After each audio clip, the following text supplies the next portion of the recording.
You, John Fitzgerald Kennedy, do solemnly swear. I, John Fitzgerald Kennedy, do solemnly swear. That you will faithfully execute the office of President of the United States. That I will faithfully execute the office of President of the United States. And will, to the best of your ability. And will, to the best of my ability. Preserve, protect, and defend the Constitution of the United States. Preserve, protect, and defend the Constitution of the United States. So help you God. So help me God.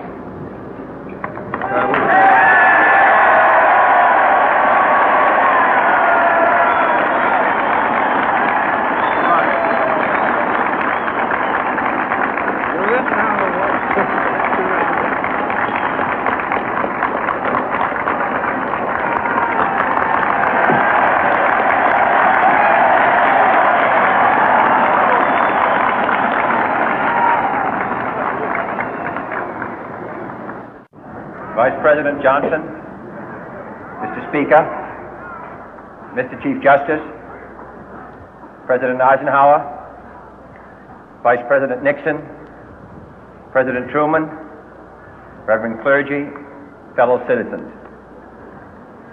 We observe today not a victory of party, but a celebration of freedom, symbolizing an end as well as a beginning, signifying renewal as well as change. For I have sworn before you and Almighty God the same solemn oath our forebears prescribed nearly a century and 3/4 ago. The world is very different now, for man holds in his mortal hands the power to abolish all forms of human poverty and all forms of human life. And yet the same revolutionary beliefs for which our forebears fought are still at issue around the globe.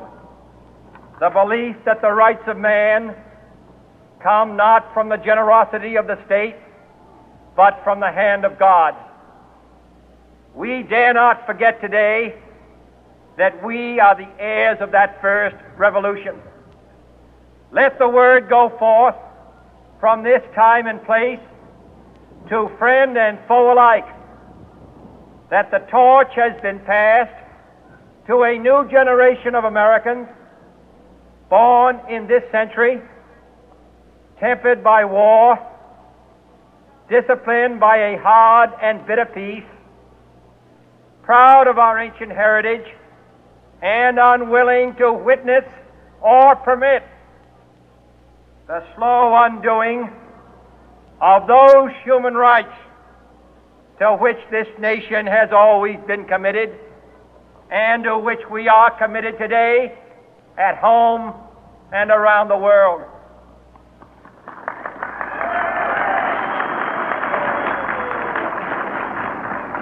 Let every nation know, whether it wishes us well or ill, that we shall pay any price, bear any burden, meet any hardship, support any friend, oppose any foe, to assure the survival and the success of liberty.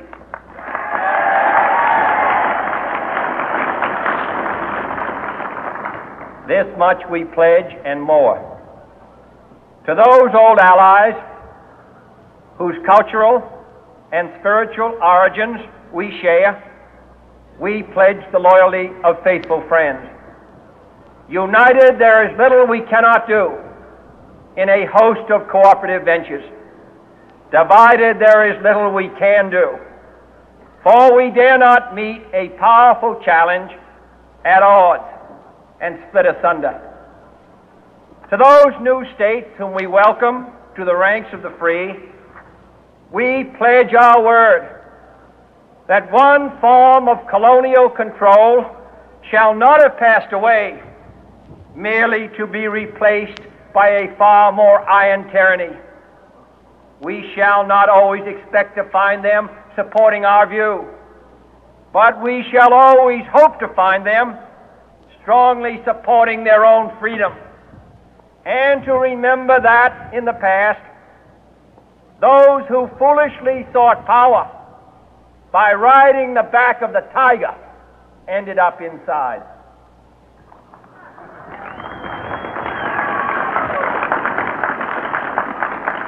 To those people in the huts and villages of half the globe struggling to break the bonds of mass misery, we pledge our best efforts to help them help themselves for whatever period is required, not because the communists may be doing it, not because we seek their votes, but because it is right. If a free society cannot help the many who are poor, it cannot save the few who are rich.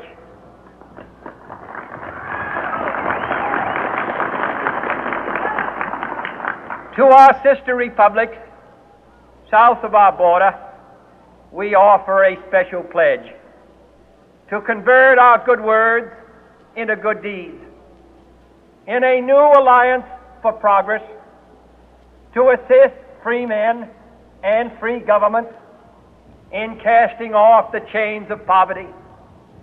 But this peaceful revolution of hope cannot become the prey of hostile powers.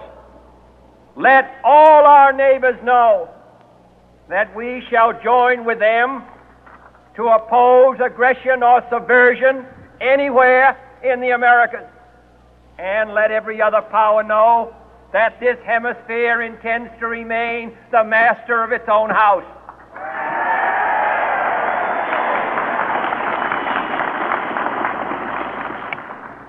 To that world assembly of sovereign states, the United Nations, our last best hope, in an age where the instruments of war have far outpaced the instruments of peace, we renew our pledge of support to prevent it from becoming merely a forum for invective, to strengthen its shield of the new and the weak, and to enlarge the area in which its writ may run. Finally, to those nations who would make themselves our adversary, we offer not a pledge, but a request that both sides begin anew the quest for peace.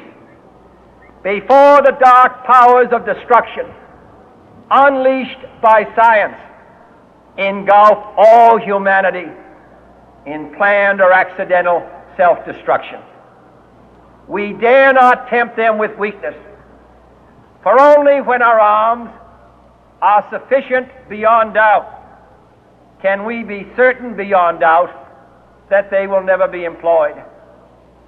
But neither can two great and powerful groups of nations take comfort from our present course, both sides overburdened by the cost of modern weapons, both rightly alarmed by the steady spread of the deadly atom, yet both racing to alter that uncertain balance of terror that stays the hand of mankind's final war.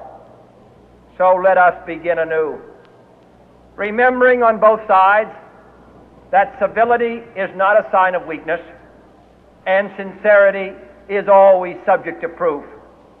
Let us never negotiate out of fear, but let us never fear to negotiate.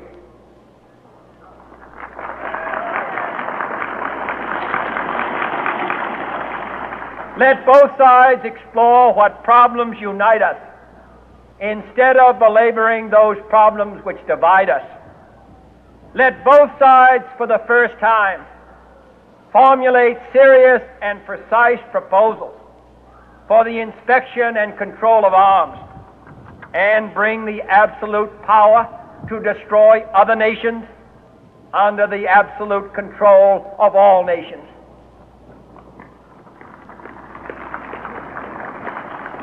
Let both sides seek to invoke the wonders of science instead of its terrors. Together let us explore the stars, conquer the deserts, eradicate disease, tap the ocean depth, and encourage the arts and commerce. Let both sides unite to heed in all corners of the earth the command of Isaiah to undo the heavy burden and let the oppressed go free. And if a beachhead of cooperation may push back the jungle of suspicion, let both sides join in creating a new endeavor, not a new balance of power, but a new world of law, where the strong are just and the weak secure and the peace preserved. All this will not be finished in the first 100 days, nor will it be finished in the first 1,000 days, nor in the life of this administration, nor even perhaps in our lifetime on this planet. But let us begin.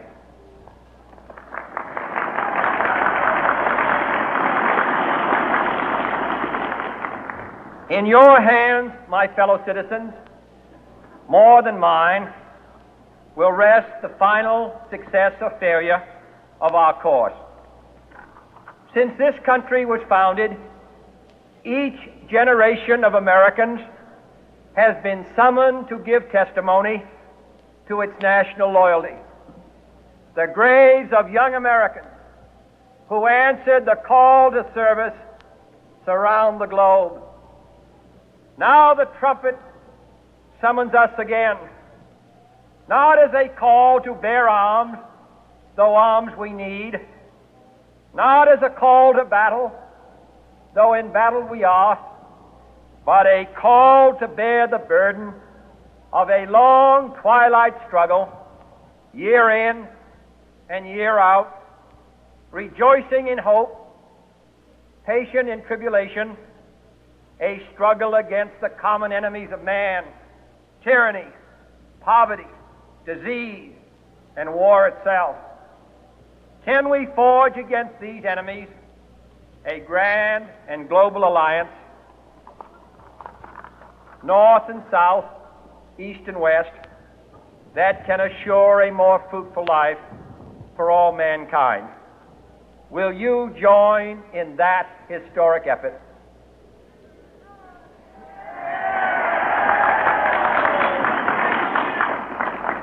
In the long history of the world, only a few generations have been granted the role of defending freedom in its hour of maximum danger. I do not shrink from this responsibility. I welcome it.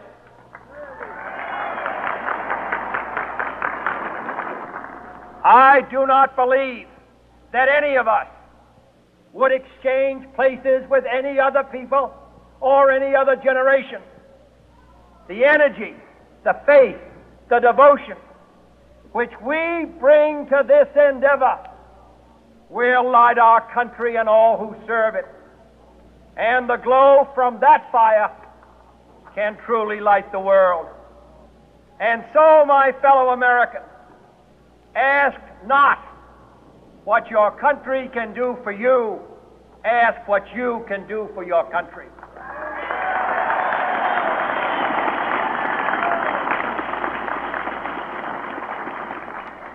My fellow citizens of the world, ask not what America will do for you, but what together we can do for the freedom of man.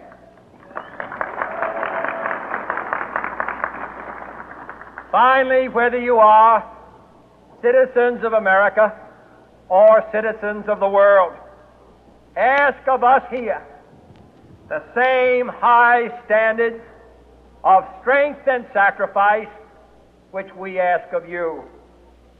With a good conscience, our only sure reward, with history the final judge of our deeds, let us go forth to lead the land we love, asking His blessing and His help, but knowing that here on earth God's work must truly be our own.